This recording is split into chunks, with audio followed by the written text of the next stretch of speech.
خب امروزم دوشنبه اول اردیبهشت آمدم جای خوشگل، جای مادرش. ببینم کی رو با تو نگاه میکنی تو؟ چی میخوای از آسمون؟ چی میخوای از خدا؟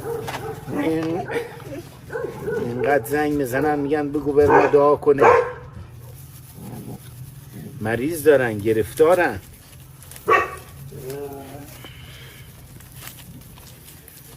چانی بابا؟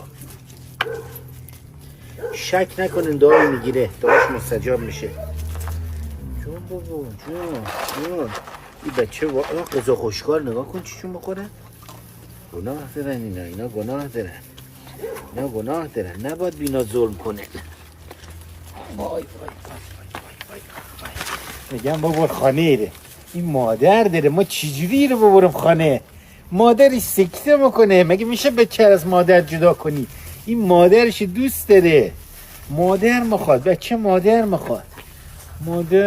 بچه مادر میخواد. پدر میخواد. ببریش میشه بچه یتیم. چی میگی؟ تو رو خدا برای ما دعا کن. تو رو خدا برای ما دعا کن عاقبت به خیر بشه. خب برو با داداشت غذا بخور، دوباره میام بغلت میکنم. این به زور میاد دو پام بچسبه میگه بغلم کن. بیا بابا یکم از اینا بخور، گوش نده. بخور نگاه گوش نشه بچم. بخور بابا.